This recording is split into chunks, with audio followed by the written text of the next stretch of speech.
New to the SP class this season will be Ramon and Marette Bezuidenhout. Ek was in verlede jaar in die SP bakkie gewees en dit was vir my baie groot ondervinding gewees om saam met Louis te gery van die D bakkie af. En soos ek en Ramon ook gepraat het, ons wil maar die eerste paar reisies net rustig vat en ook die gevoel van die bakkie kry, omdat dit so groot aanpassing is vir hom en vir my ook. En dan verder wil ons maar kyk eerste 3-4 reisies, veral met Leidenburg, so ons dalk ons pace probeer opstoot. Maar verder moet ons dit maar rustig vat, ook jou sponsor Red Star reis so by gelukkig hou, om jou bakkie ook heel by die huis te bring. So net rustig, maar ons wil ook daar kom. The Bezuidenhouts will be out in a Toyota Hilux, with Marette gaining SP class experience last season, with Louis Weichelt in a Ford Ranger. Die eerste plek is die spoed en die krag van die bakkie is baie meer. Jy kan dit nie vergelyk nie, maar ook wat die bakkie kan doen en wat hy kan hanteer in vergelyking met 'n D-bakkie, is wil ek amper sê is astronomies. Want ek het baie plekke gedink, die bakkie gaan nie uitkom of nie oorkom nie, en dan gaan jy net aan en jy het tog elke keer by die wenstreep of by die eindstreep gekom. A rose among thorns in what is perceived a predominantly male sport, Marette relishes the challenges off-road racing serves up. Ek dink dit hang af hoe jy daarna kyk. Want daar's baie mense wat gesê het, ja, dit is great vir 'n vrou, en baie mense wat jou afraai vir dit, maar dit hang af hoe jy daarna kyk en wat jy met die negatiewe motivering doen. En weet jy wat, ek moet vir jou sê, daar's soveel mans wat jou ondersteun in dit. En al is jy 'n vrou, moet jy nooit bang wees om 'n ding te probeer of om raad te aanvaar nie, maar ek dink jy moet nog altyd jou vroulikheid behou. In his younger days, Ramon Bezuidenhout played rugby for Eastern Transvaal, and the jump into Class SP is just another challenge. Van die klas D af na SP toe, ek dink is 'n baie groot sprong. Ons het direkte kompetisie met die fabrieke wat groot kompetisie is, en dan is daar ook van die ander SP's wat ook baie vinnig is. So dis 'n groot stap. Ons sal maar sien hoe dit gaan. As a dyed-in-the-wool Toyota supporter, Ramon's decision to race a Toyota Hilux was never in any doubt. Ek is maar al die jare nog 'n Toyota ondersteuner gewees, en alhoewel ons nie altyd die championships gewen het nie, so, maar ek is 'n loyale Toyota man, en ek dink die Toyotas op die einde van die dag is 'n baie sterk voertuig, so ons sal maar sien. A new car is also in the pipeline for Class D champions Dierveld from Breda and Johan de Toy. We started building a new bakkie for a Super D of a new D class. That worked out very nicely, and that's more or less based on the SP suspension. The track is a little bit smaller than that, and otherwise, suspension-wise, we will be able to catch up or stay with the SPs. Power-wise, V6, but a standard motor, the inside. And outside you can do what you want, but we're very excited because we put a lot of work into that, designing work and a lot of planning into it. Unfortunately, there was a couple of things that did not go well, and so the first race would be without a bakkie, but we'll have it ready. I mean, it's almost there, and then we feel that's a big step up for the D that used to be very slow and far behind the SPs. The muted changes to Class D provide an example of the watchdog role the Off-Road Commission plays in promoting close and affordable racing. I think a lot of people is just wait and see what's going to happen with the new class. Obviously, we wanted to be on the race with the new car, but I think that will progress in a good class as a budget class compared to the SP. So it would be about half the cost of the SP, and a little bit slower than the SPs, but much quicker than the old Ds and Es. So it would be interesting, and obviously if SP is lacking in a bit of abilities, then you can keep up with him. So it would be very interesting, and we're very excited to run like that. And with our sponsors Novum backing us on that side, is with a lot of technology on their side from Toyota, that was very nice to design the thing on that basis. Based in Potchefstroom, the Van Breda de Toy combination were Rookies of the Year in 2008, and after moving into Class D last season, clinched the title in the last race of the year. Last year was a different ball game. There was not as much Ds in the class, and then the other thing was we had two non-finishes that obviously was not the greatest, and that you feel there was always the opportunity to do better.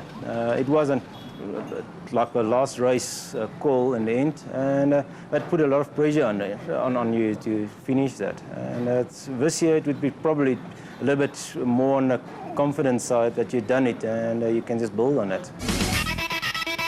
History was made last season when Gary Berthold and Andre Vermeulen became the first privateers in the SP Class era to win an event overall. The mood in the Atlas Copco camp is to improve on that this year.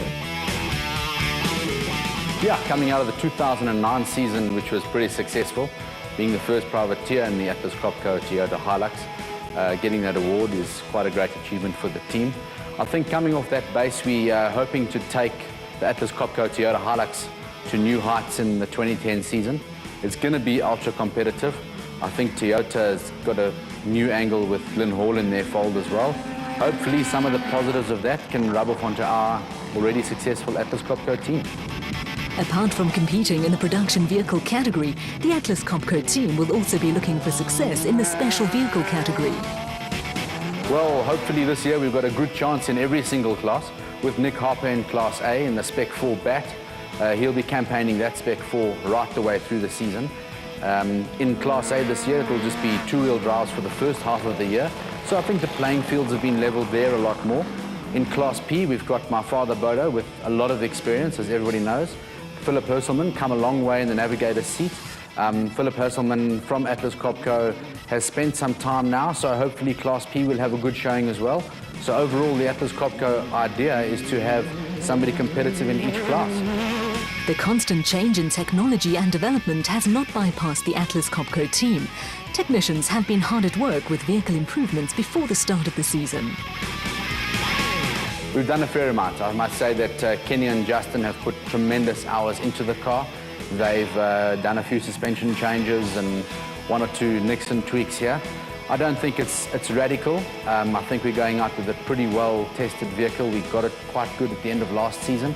So hopefully we can have the reliability and the good fortune that we had in the 2009 season and try and improve that already good result. In a more business-orientated mode, Berthold highlights the massive contribution privateers make to off-road racing. The significance of privateers is that they make up the sport. Not necessarily just the numbers, but they're a large contributing factor to the whole off-road scene. Companies like Atlas Copco, Regent, Total bring around what's got to be done on the privateer side. Motorrad makes a massive contribution, and quite frankly, without the likes of a team like Atlas Copco, what are the factories racing against? So the contribution is huge. Having said that, the benefits that all those guys have gained through programs like this, where they ordinarily wouldn't have had the branding and the marketing out there, we've watched by the Atlas Copco brand. The awareness, the contribution that off-road has made to their brand has been phenomenal. So all around, it's a very important part of the whole season and the teams coming together. For the Motorrad team, another SA championship added up to a successful 2009 season. It was a very successful season. To go and build the car and win in the first season out was quite a challenge. Didn't know if we were going to get it done in the first year. Luckily we did, because they made quite a few changes, and basically that's that car gone. So yeah, a good successful season. Looks like we're going to have to start the new season in our old Spec 3, back to the two-wheel drive, while we make some changes to the Revo. And hopefully we can repeat the same results as last year. With new regulations in place, the championship-winning Motorrad Revo 1 4x4 has been temporarily mothballed. It's difficult, you know. You're going backwards. You know, we've progressed forward into the four-wheel drive, and we've developed that to a point, and now it's suddenly going back to old cars and back to the old two-wheel drive, as well as with a whole lot less power. You know, we've got about 200 horsepower less with the restrictors that we're running. So, yeah, it's not an exciting move going backwards, but it's fortunately, you know, Motorrad have given us the opportunity to still hold on to this car that we've got, that we can still go and run these first two events. Otherwise, we would have been out completely. So, we're making the best of the situation, and we're still positive that we can go and do well. I think one of the best races to take a two-wheel drive to in the entire season will be Darling, you know, with the thick sand. And so, yeah, we'll go down to Cape Town, see how well we can do. The Motorrad team is another privateer squad playing an important role in both the SA Rally Championship and off-road racing. It's critical. This is their team. I'm the driver and the manager, and the rest of us all just we fall under Motor Rights banner. So thankfully they have supported us again with our off-road and rally program. We do have some plans during the course of the year to move across to SP, and we'll be concentrating on those through the course of 2010. We only have, I think, 3 factory cars at the off-road event, 3 from 100 entries. So the privateer is the most important person at the event. Luckily, we've got a lot of them. You know, they all believe that you get good value for money out of off-road, and we've got the numbers there. So yeah, they're critical. Without those guys, we wouldn't have off-road. Evan Hutchison and Achim Bergman have won 2 SA championships in 3 years, but expect more tough competition this season. I think it'll be very similar to last year. I'm not too sure what all the guys are doing. We've heard some rumours, but I think first and foremost will most probably be Shamir. He's always quick at his own races. If Brandon's running his car, I think he's going to be racing a new Spec 4. He's always got some pace. If he can put enough finishes together, he should be up there. Harper's always there. He's always I think he's got about 3 or 4 seconds over the last few years. So yeah, I think it's all more than enough competition there to go and have a good year. It's not the fast, but the clever people that are around at the end of the year, yeah.